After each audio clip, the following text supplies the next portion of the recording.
Hi everybody, it's Johnny Seville from Acorn Wealth, and this is your executive summary. So, we are in the S&P 500's twilight zone. We're ahead of the long weekend, Labor Day weekend. The markets are closed Monday, and the S&P is in a precarious point as it nudges into overhead resistance.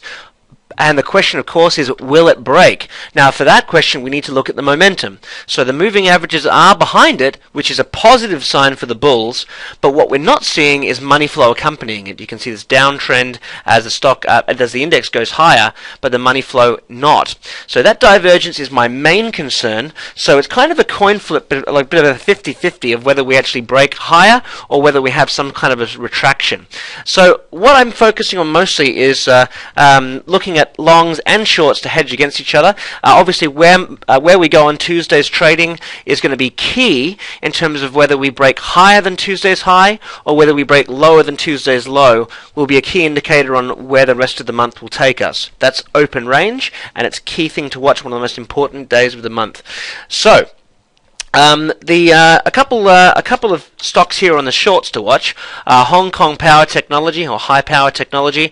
This thing is a volatile beast, and we can see that. It flagged earlier on in the year, but these big rallies are met with heavy selling, and of course throughout the entire move of this stock recently, a lot of the move has been met with selling. So you can see a high jump, sell-off, and closes in the bottom half of the range. Today's uptick was met with selling as well, again closing in the bottom half of the range. So looking up between the 734 and 750 mark, there could be an interesting potential short opportunity on HPJ coming down towards the 38.2 fib at the 650 mark. So HPJ was something that I liked from an extremes standpoint. Having a look at another stock that was of interest on the short side, LVLT. There's been insider selling on this basically throughout the entirety of the stock's history, in terms of recent history. If we go and have a look at our friends over at Insider COUP, you can see, I'll bring that up here, we've got selling in fairly sizable chunks. I'll just make the screen a little bit smaller here for you. You can see selling across the board all the way down in the recent months. So that's obviously a good sign for a short potential. The key level I'd be watching for, though, is having it kind of get up to this level between 48 and 49. So if it can tip into that kind of that area, I think there's a good potential pullback of at least 10% back down to that 44 mark. So there's LVLT. Now, on the long side, but some potential stuff for your watch list. GALT, there's been some insider buying recently. They've got a lawsuit pending. So on the fundamental side, there's trouble brewing. But on the technical side, it had a big surge in volume. It was up 22% yesterday on 1.9 million shares. Pulled back to the $6 mark. But I think that if we get a rally back up between the 38.2 and 50% fib, you've got a potential $3.54 upside potential on GALT. So on for a speculative trade, worth a look. Now the other one, COUP, this has had insider buying as well, coupon, and you can see you've kind of got that saucer formation. There's the handle, there's the spoon.